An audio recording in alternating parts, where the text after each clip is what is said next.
8 days after losing my mother to COVID-19, Facebook takes away my ability to grieve openly with everybody for a period of 3 days starting today. As a lot of you know, a major therapy for me was to be able to write these beautiful open letters to my mother and do it with complete vulnerability, transparency, real raw emotion. And the feedback that I got in the thousands of people was just was love and support, and I'm here for you, and people sharing stories and telling me it's helping them with their own grieving processes, which is really cool. And it was so good for me. Facebook took that away for 3 days starting today. So much love except for one person, and that's the person that's behind this. We've got a lot of the same friends. For obvious reasons, I can't say the name of this person on this video in a public forum like this. But here's what happened, and I want to share this with you because, one, I'm a person that needs to express myself and put things out there with a positive aim, always a positive aim. And two, by some miracle, if there's some justice that can be had some way, I would love some justice on this topic matter. I just don't know how it could come, but leave your comments if you have some ideas. What would you, after you watch this whole video, what would you do? What would you recommend? I'm open to hearing whatever your comments are. But here's what happened. It's a super, super short, very short story. In one of my threads on Facebook, this person commented and said, "You're a narcissist. I saw you working out at yoga in the park around other people.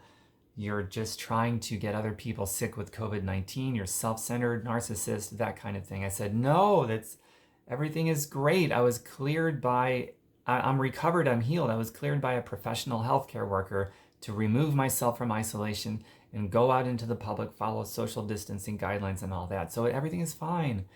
And you'd think, oh, congratulations, I'm so glad you're okay and welcome back. No, just doubled down, didn't believe me, said I was lying, continued to tell me very harshly that I'm a narcissist, self-centered, trying to get everybody sick. I'm going to spread rumors about you. I'm going to tell everybody about how horrible you are and that you're sick and you're supposed to be isolated and you just want to get everybody sick. All these things. I'm like, okay, friend, you're starting to sound like a lunatic now, but I miss the person that you used to be. You used to be really sweet. So if you want to reclaim that person, that would be wonderful. Something like that, I said.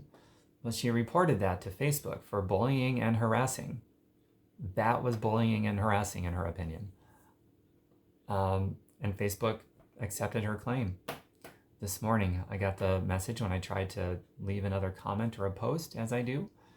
And I got the message, you're blocked and banned from commenting and posting for 3 days for violating our policy against bullying and harassing. So I clicked to see what comment could this have been. It has to be a mistake.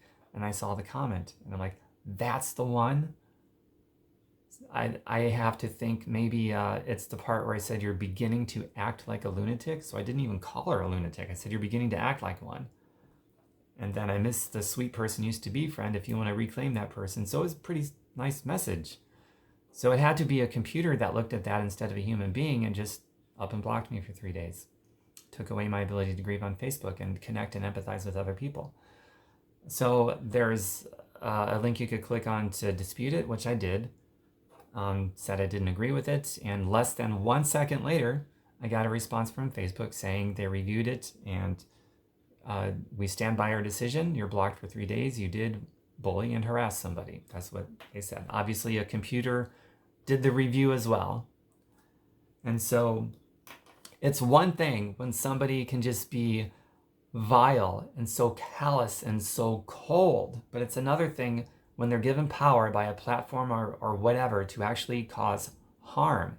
And the harm here is taking my ability away for 3 days to be able to connect with people in a very deep, profound, meaningful way, and in life's most precious moments where we really need to be there for each other and just love each other and support each other. And Facebook gave this person that power.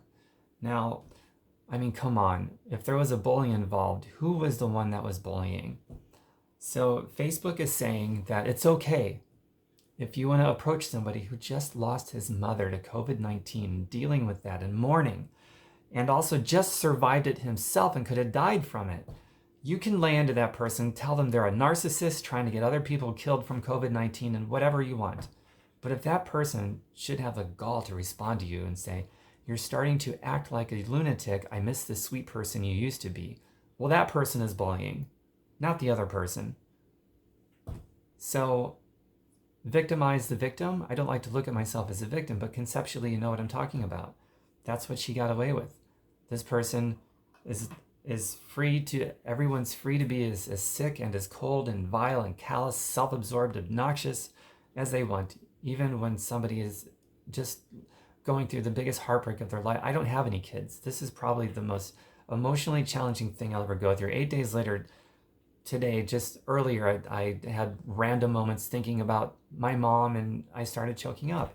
And that's going to happen for a long time. So this is a big loss to me. And so it's one thing if somebody just wants to be sick and vile and cold, but to be given a platform like Facebook or anywhere else for that matter, where they can do more harm to that person, that's just inexcusable. It is so far outside of the scope of anything that's respectable. It's inferior. It's an inferior way to look at other human beings and to treat other people and to give somebody a platform to actually cause harm. It's not acceptable. It's inexcusable. And I don't know that there's anything I can do about it. This person will most likely get away with the harm that she caused to somebody who's grieving the loss of his mother and also survived COVID-19 himself. And there's nothing I can do about it. So I'm making this little video. If you guys have ideas, suggestions, comments, what would you do? I have no idea. This person, this very callous, cold individual, we have a lot of the same friends. So who knows? Maybe I might get some ideas, something I can do. I really don't know. But this is one of those things where you really can't take on the stress of this because it is so extreme. How cold and callous this is. It is so extreme. It could really consume somebody terribly. So that's something I really have to let go of and just be more, if I'm going to do anything proactive, it has to be more strategic, I guess, for lack of a better thing to call it, and not too emotionally invested, because that could take me to a really bad place emotionally. So I think I got everything out that I wanted to in this video. I think I expressed it pretty well. And I am grieving in a very healthy way for those of you that are following me on Facebook and YouTube and social media. The grieving is intense. I mean, it's my mom. It's my final parent. I have no more parents, and I don't have any kids. So this is the most intense thing ever as far as grieving goes for me. And I feel like I'm doing it in a very healthy way. But one of those modalities of grieving is, well, for 3 days it's on hold because somebody who is very, very sick and callous and cold was given power they should not have. I'm at a loss of words for that, so I keep repeating myself. But I love all of you. I'm very grateful for all of the love and support that you've given me, and I'm dishing it right back to you. We've all got to be there for each other, man. I've been saying that all along. It's wonderful if you can be there for each other, vulnerable, no facade, no tough guy vibrato. And I hope I demonstrated that in this video as I have in my other writings and my other videos about just, there's no facade, just everything is on the table. And no matter what, I guess there's going to be that one person, but let's hope that one person doesn't have power to cause harm, that they're just in their own little corner feeling the way that they feel, or I guess you have to have feelings to feel, right? It's just so bizarre to me that that kind of cold-heartedness exists, but we can't give them platforms to cause harm to people who are already suffering and in so much pain. We just can't. But in this instance, that power was given to somebody, and we've got so many of the same friends. And one thought I had is, do I go to some of these people who we have the same friends with? I don't know. I really don't know. Part of me says no, that just doesn't seem right, but part of me says they got to know. But I mean, what do you do? Anyway, looking forward to reading any comments you guys might have. I just don't know what to do. I would certainly like some justice. I mean no harm towards this person. So when I say justice, I'm talking about how would her brain be penetrated in a way to where she rediscovered her humanity or something. I mean, that's ultimately what I want for everybody. All right, I love you all.